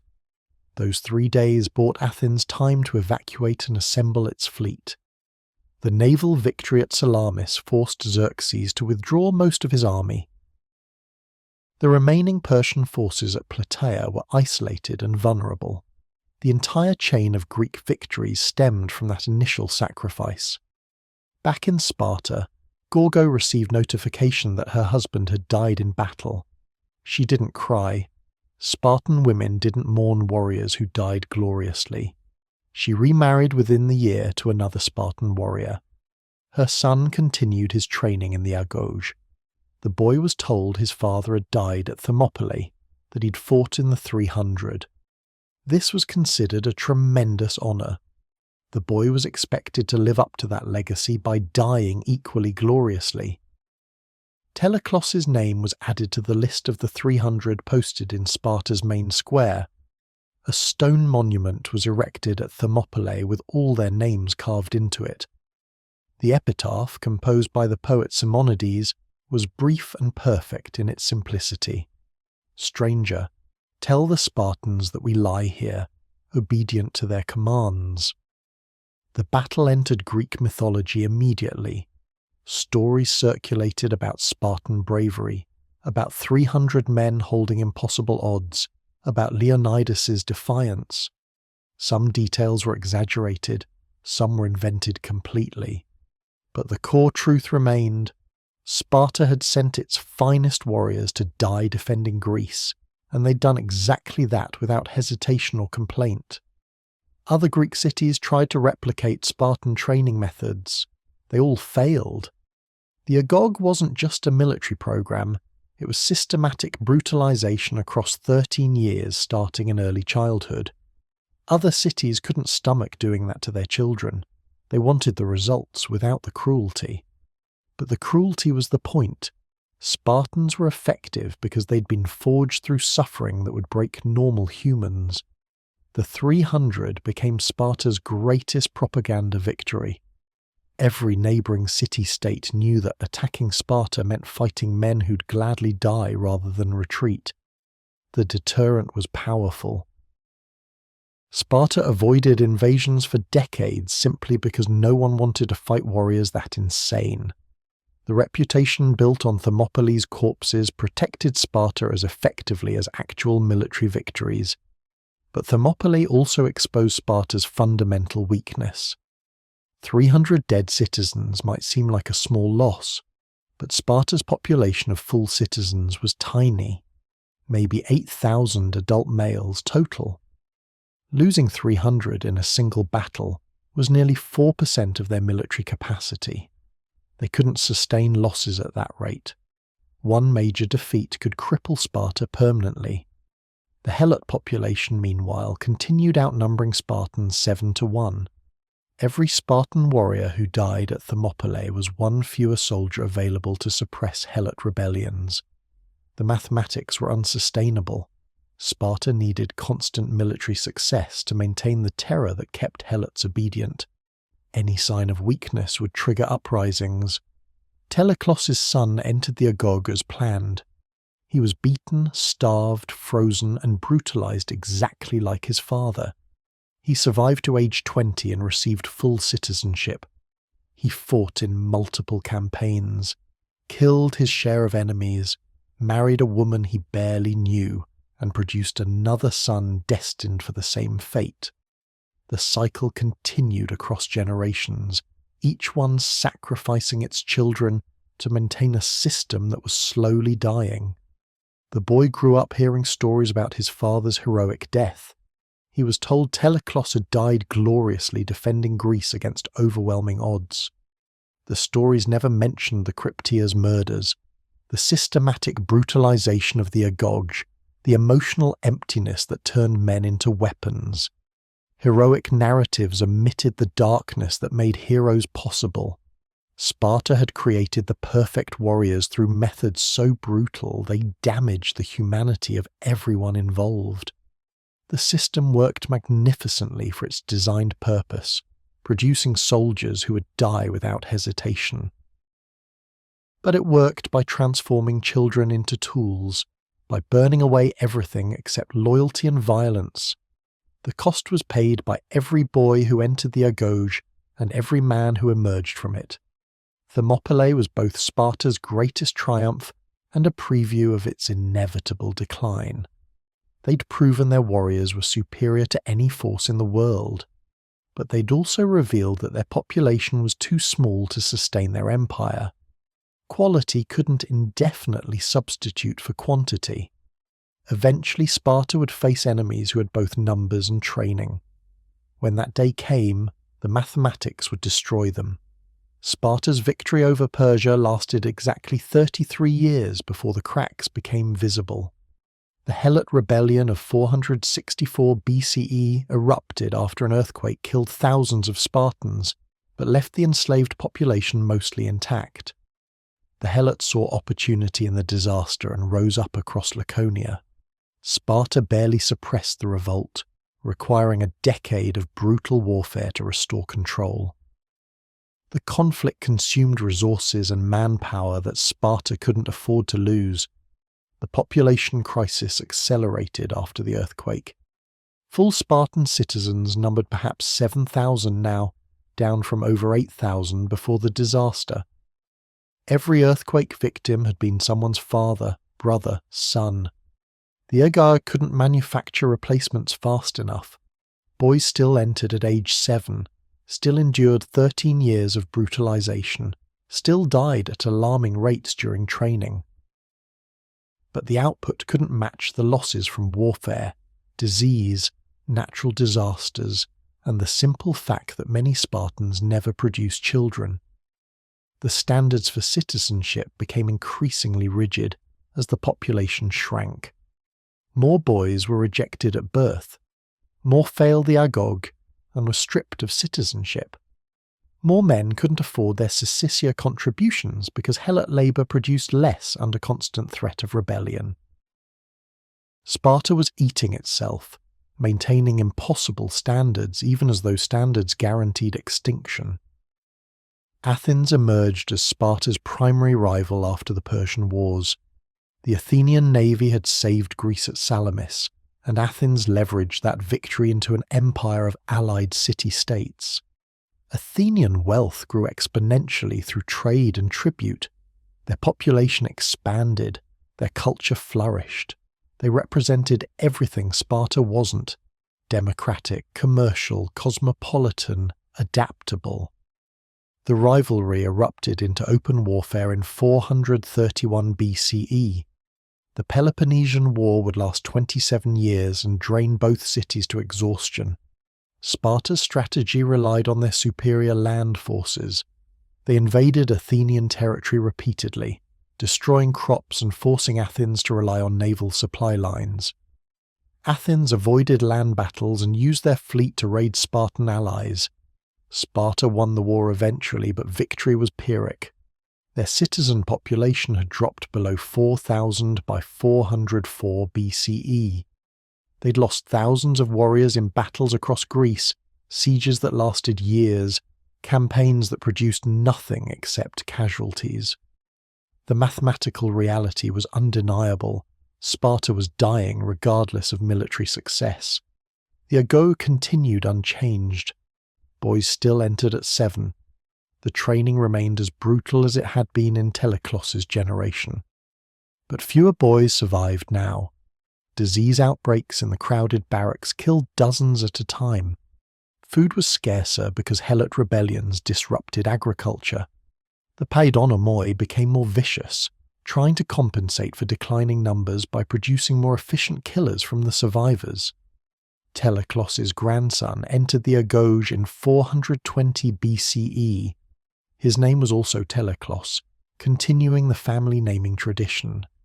He was beaten, starved, and frozen exactly like his grandfather. He learned to kill without remorse. He completed the crypteia by murdering helots in their homes. He received full citizenship at age 20 and joined a syssitia. The system replicated itself perfectly across generations, even as it spiraled toward collapse. The younger Teleclos fought in the final battles of the Peloponnesian War. He was at Aegospotami in 405 BCE when Sparta destroyed the Athenian fleet completely, ending Athens' naval dominance. 3,000 Athenian sailors were captured. The Spartans executed all of them. Mass murder as policy. The brutality of the Agoi extended to how Sparta treated defeated enemies. But Sparta couldn't govern the empire they'd won. They'd trained warriors, not administrators. They didn't understand trade, diplomacy, or any method of control that didn't involve violence. The conquered cities rebelled constantly.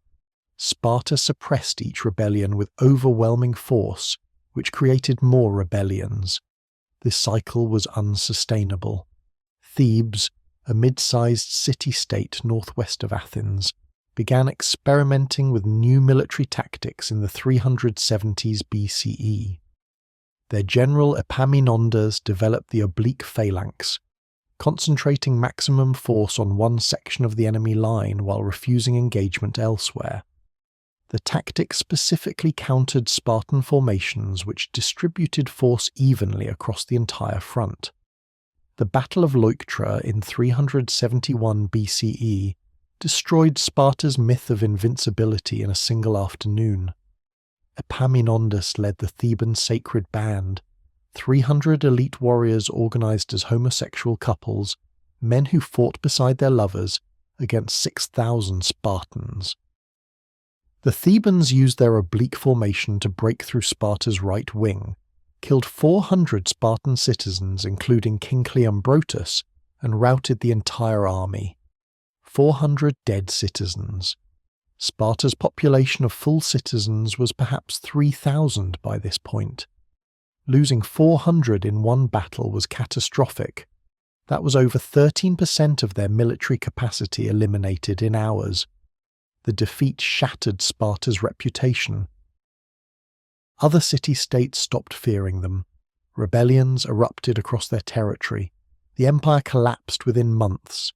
Thebes invaded Laconia itself, something no enemy had accomplished in centuries. They marched to within sight of Sparta, freeing helots as they went. Thousands of enslaved people fled to Theban protection. Sparta's agricultural production collapsed without helot labour. The city faced starvation. Only Theban mercy prevented total destruction, and that mercy came because Epaminondas didn't want to create a martyr state. The younger Teleclos survived Leuctra because he'd been assigned to the left wing which never fully engaged. He watched his brothers die, watched the formation collapse, watched 400 warriors fall in a disaster the Agog had never prepared them for. They'd trained to fight until death. They had no training for losing. The defeat broke something fundamental in Spartan psychology. The Agog continued even after Leuctra, but the system was clearly failing.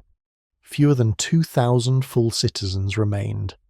The standards should have been relaxed to allow population recovery, but Sparta's leaders refused to compromise. They insisted on maintaining impossible standards, even as those standards guaranteed extinction. Pride mattered more than survival. Sparta became a tourist attraction by 200 BCE. Romans visited to watch boys being whipped at the altar of Artemis Orthia. the same ceremony Teleklos had endured at age 12. But now it was performance rather than training, ritual divorced from military purpose. The boys were still beaten until blood ran freely, but they weren't training to be warriors anymore. They were entertaining foreign visitors who found the brutality exotic. The Agog formally ended sometime in the 1st century CE, though the exact date is uncertain. Rome had conquered Greece and imposed Pax Romana across the Mediterranean. Professional armies replaced citizen militias. Sparta's military system became obsolete. The training that had produced the finest warriors of the ancient world had no place in the Roman world. The last generation of Spartan boys to experience the full Agog entered around 50 BCE. They endured the same brutalization their ancestors had suffered for nearly 5 centuries. They were beaten, starved, frozen, and taught to kill without remorse. But they graduated into a world where those skills were worthless. No one needed Spartan warriors anymore. The system had outlived its purpose. Sparta's population declined to perhaps 1,000 citizens by the time Rome conquered Greece. They couldn't field a military force capable of defending their own territory. The city that had once terrified all of Greece became a minor provincial town notable only for its bizarre customs and violent past. The ruins of the Agoga barracks stood for centuries.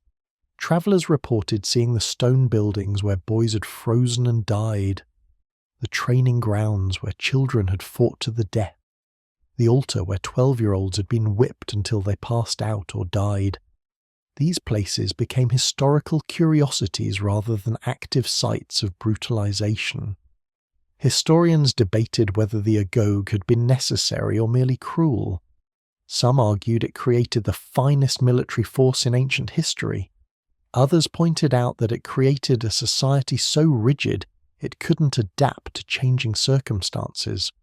Both were correct. The system worked magnificently for its designed purpose, producing warriors willing to die without hesitation. It failed catastrophically at everything else. The final assessment was simple. Sparta had bred warriors at the expense of everything that makes civilization sustainable. They'd sacrificed adaptation, commerce, culture, philosophy, and basic humanity to create perfect soldiers. The soldiers were indeed perfect for their narrow purpose, but perfect soldiers couldn't build a lasting society. They could only fight until no enemies remained, then turn on each other or slowly die out. Teleklos's lineage ended sometime around 100 CE. The family had produced warriors for nearly 5 centuries, each generation entering the Agog at 7 and emerging as efficient killers at 20. The last descendant probably died unremarkably. Disease, accident, old age. No glorious death in battle, no memorial, just extinction, which was the fate of most Spartan bloodlines once the system that sustained them collapsed. Modern historians recognize the Agog as one of history's most effective, but also most inhumane training systems. It produced warriors who could stand in formation for hours under arrow fire, who could kill without remorse, who preferred death to dishonor. But it produced them by systematically destroying their humanity from age 7 onward. The boys who entered were children. The men who emerged were weapons. The transformation was total and irreversible. The Spartan model influenced military training for millennia. Every boot camp that uses controlled brutality to break recruits and rebuild them as soldiers owes something to Sparta's methods. But modern militaries learned what Sparta never did. You can train effective soldiers without destroying them as human beings. Brutality works but isn't necessary. The Agog's effectiveness came at a cost no civilized society should pay. Thermopylae remained Sparta's defining moment. The 300 warriors who died there became immortal in ways their actual lives never allowed. They were remembered as heroes defending civilization against barbarism. The propaganda obscured the reality. They were brutalized children who'd become killing machines, deployed in a suicide mission, who died because their training left no alternative. Heroism and tragedy were inseparable. The inscription at Thermopylae, "Stranger, tell the Spartans that we lie here obedient to their commands," captured something essential about Sparta. Obedience was everything. Individual will was nothing. The state commanded and citizens obeyed unto death. This produced magnificent military results, and a society so dysfunctional it lasted barely 3 centuries before collapsing under the weight of its own contradictions. Sparta died because it couldn't change. The Agog produced men incapable of adaptation. They knew only one way to solve problems: violence. When violence stopped working, they had no alternative strategies. They couldn't negotiate, couldn't compromise, couldn't adjust their society to new realities. They trained for war so thoroughly that peace destroyed them. The final lesson of Sparta is about the cost of specialization. Optimize too narrowly and you create fragility. The Agog created perfect warriors but broken humans. Perfect warriors won battles but couldn't sustain civilization. Sparta conquered everyone except time and change. In the end, those proved more dangerous than any enemy army. The system that made Sparta great guaranteed its extinction. The boys raised to be weapons became relics when the world stopped needing that particular weapon. And that was always going to be the ending.